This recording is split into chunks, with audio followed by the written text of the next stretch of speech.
Hello dear students. Today we are going to learn about the third week of gestation. During the third week of gestation, a process known as gastrulation occurs. It is a fundamental process in early embryonic development, during which the bilaminar embryonic disc, which consists of columnar cell layer known as epiblast and the cuboidal cell layer known as the hypoblast, it converts into a 3-cell layer structure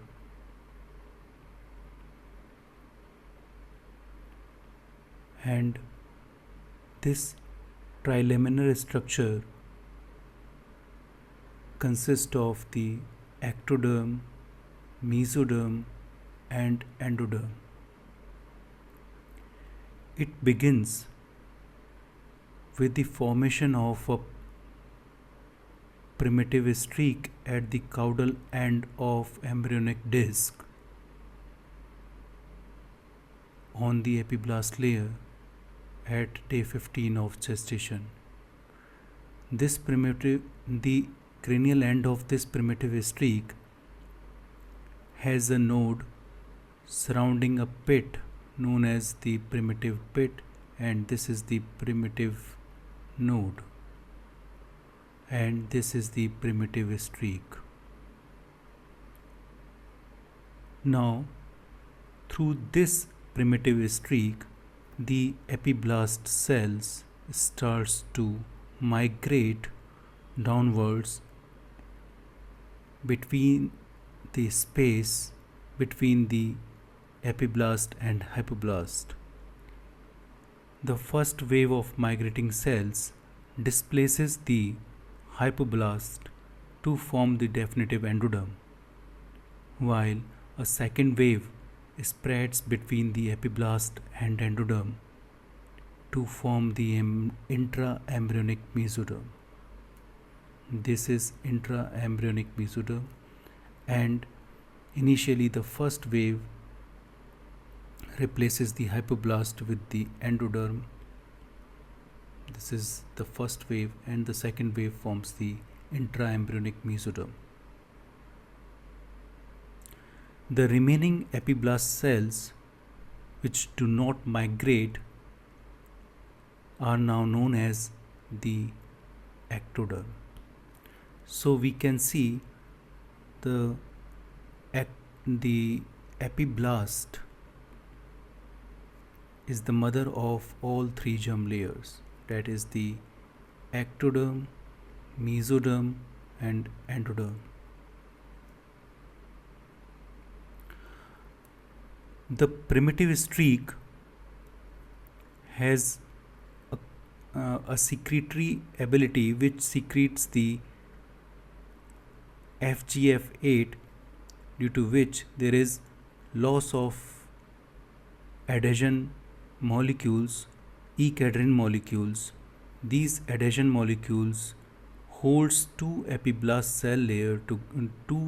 cells together, and due to the loss of these E-cadherin molecules, cells become loose and starts to migrate, and during this migration they invaginate in the primitive streak in the form of a flask-shaped structure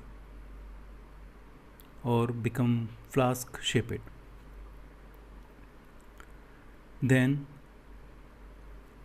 the primitive streak, which is secreting FGF8, this FGF8 also increase the transcription of brachyury T gene, which helps in the formation or establishment of mesoderm from the epiblast. Then from this primitive streak the mesoderm starts to spread laterally and cranially. Then a notochord formation occurs during gastrulation from the epiblast cells that migrate through the primitive node, and these cells form a midline structure known as notochordal process, which extends cranially. This extends cranially to form the notochordal process between the ectoderm and endoderm, and initially contains a lumen called the notochordal canal. This is the notochordal process, and it has a canal known as notochordal canal. As developmental process occurs, the floor of this canal fuses with the underlying endoderm and degenerates, flattening the process into the notochordal plate. This is the notochordal plate formation occurs. This plate then unfolds dorsally, to forms the and detaches from the underlying endoderm to form the definitive notochord. Initially, the notochord has a canal which is known as notochordal canal, but after its fusion with the endoderm and then infolding of this notochord form a solid structure of notochord known as definitive notochord. During this transition phase, there is a communicating channel formed which communicates the yolk sac and the amniotic cavity from the yolk sac for a short duration. This is known as neuroenteric canal. Notochord helps in the formation of axial skeleton, and in adults it remains as nucleus pulposus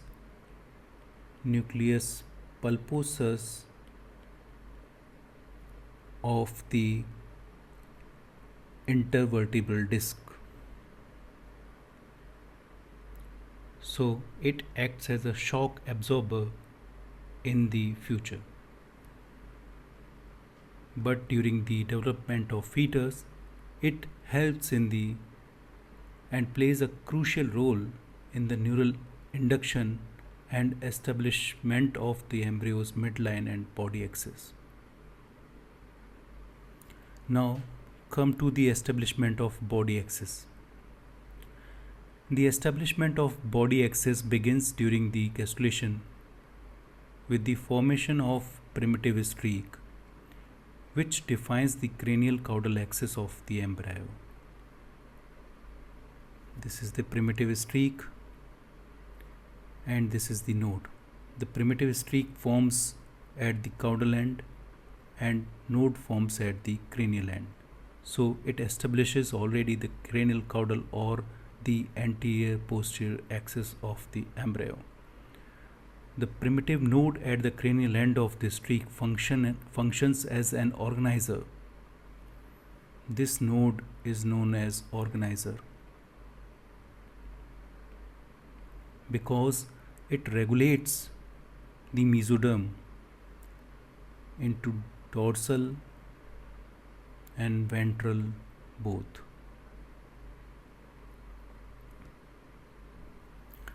Node acts as an organizer and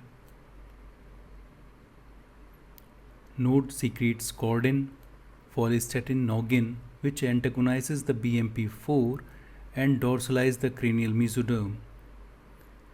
This dorsalization helps in the formation of notochord from the mesoderm, somites formation and somatomers formation. If this node does not act as an organizer, if this function does not function well, then the BMP4 and FGF8 continues to form,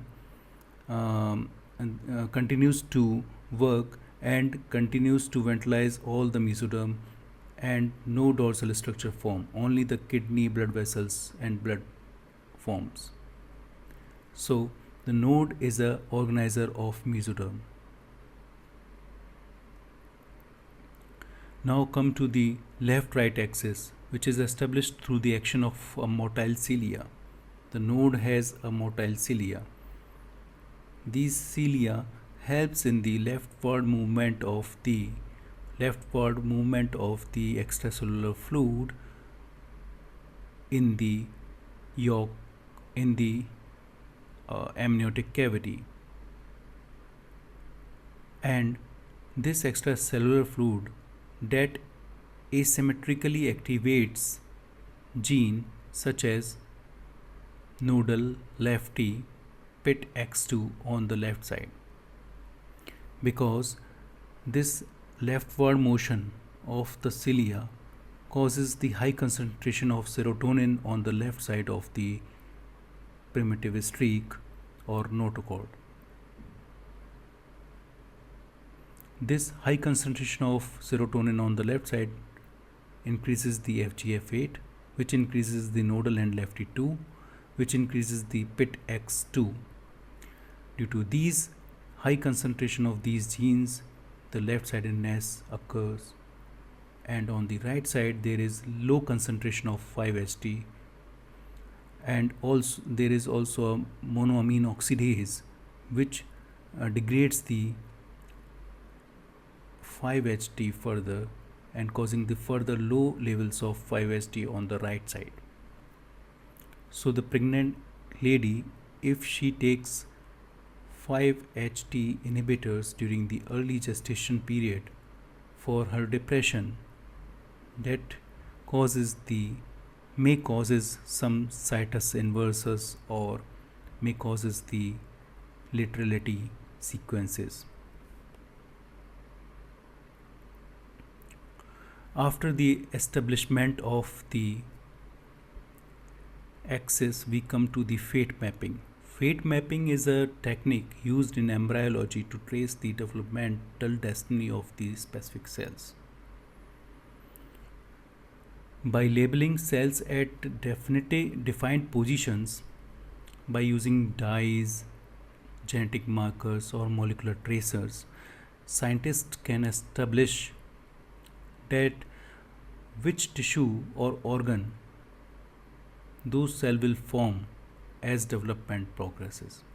In human embryo, fate mapping has revealed that the epiblast cells give rise to the or form the three germ layers, the ectoderm, the mesoderm and the endoderm.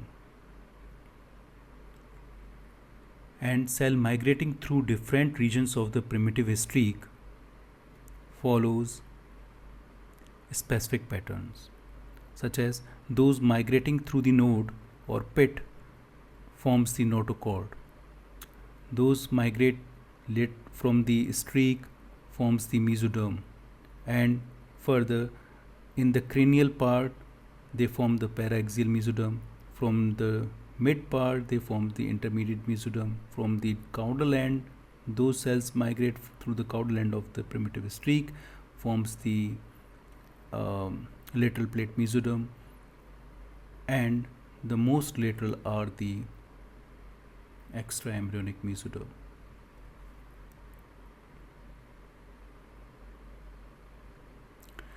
So fate mapping is essential for understanding the normal development and congenital anomalies,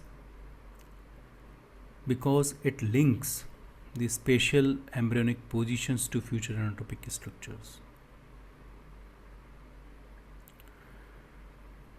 Now, further development of trophoblast also occurs during the third week of gestation. Initially, the trophoblast consists of the villi, which are primary villus comprised of two cell layer, that is the cytotrophoblast, inner cell mass of cytotrophoblast, and the outer syncytium.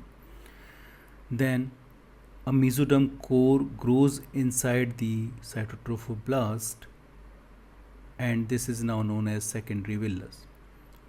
Gradually, the mesoderm invaded with the capillaries from the fetus, and now this is known as tertiary villus. So these are the tertiary villus, which is consist of a vessel. This is vessel, and this is mesoderm. This is cytotrophoblast, and this is syncytium. This whole villus, now known as tertiary villus, and this invaginate the uterine wall deeply to access the maternal nutrition from the uterine wall.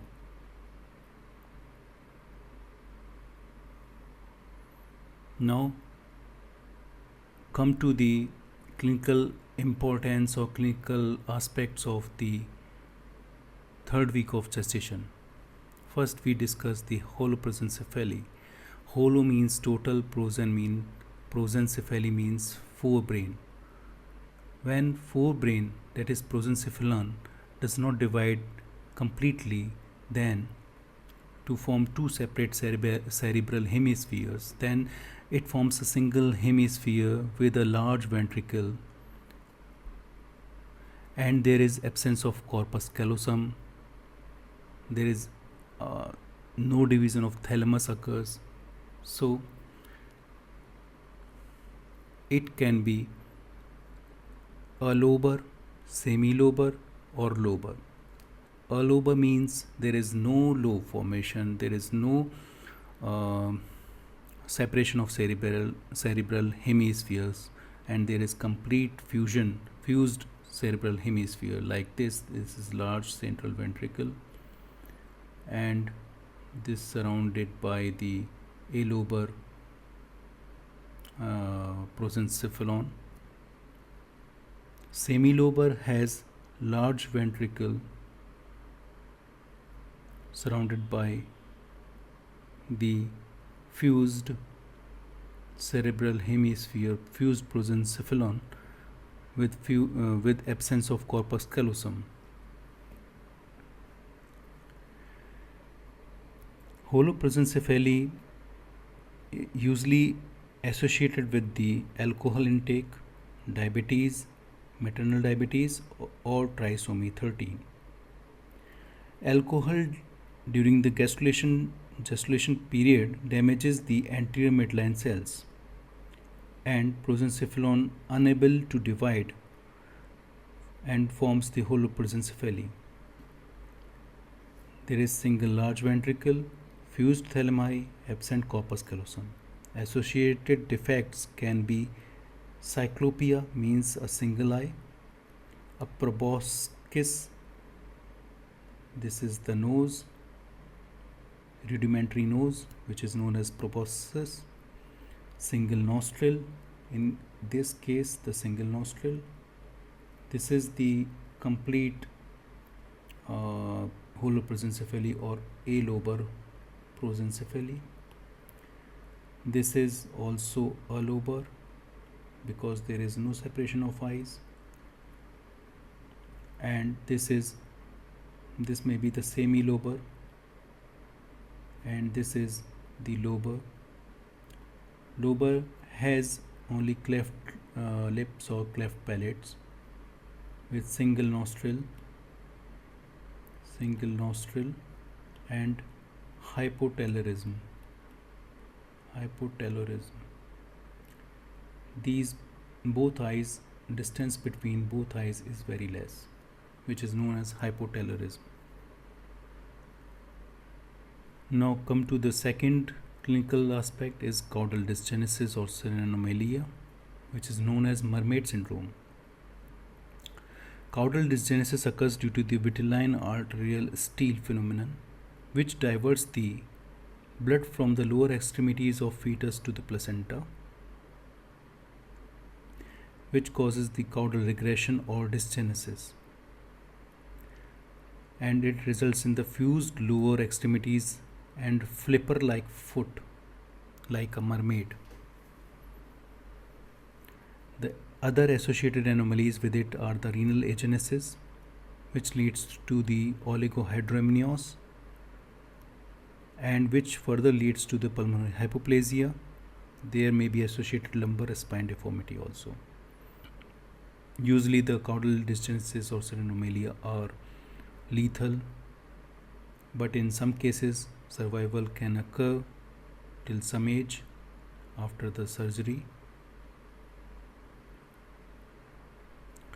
Now come to the third clinical aspect is the situs inversus, situs ambiguous or heterotaxy. Situs inversus is the complete inversion of the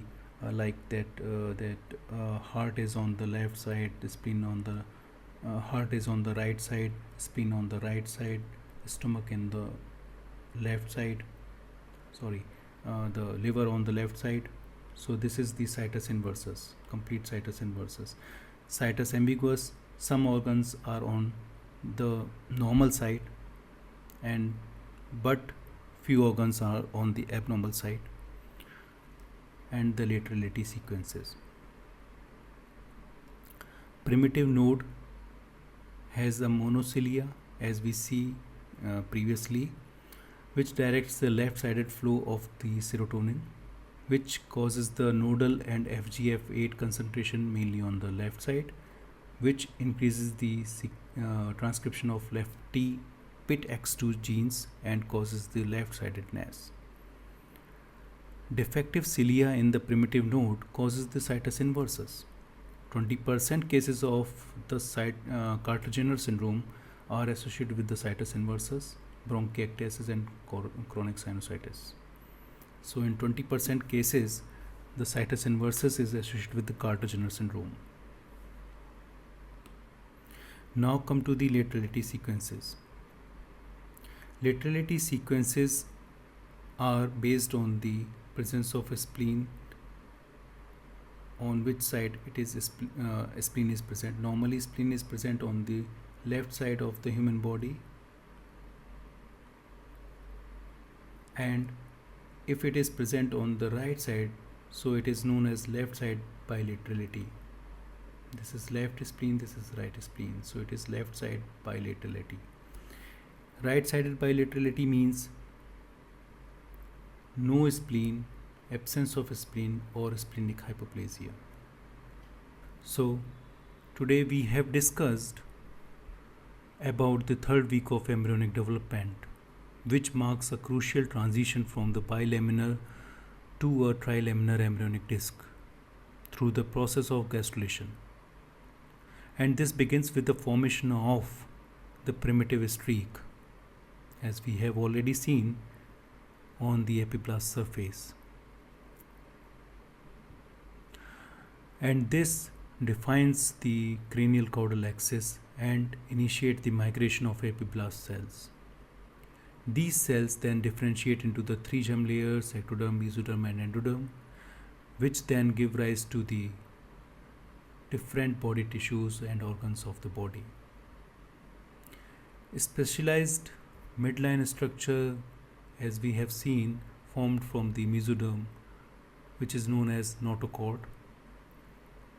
and this notochord is a crucial inductor of the axial skeleton in human embryo, and it also helps in the neural development. During this third week of gestation, body axis establishes themselves into the cranial caudal,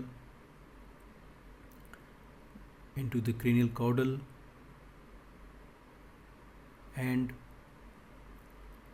dorsoventral and lateral left and right uh, axes.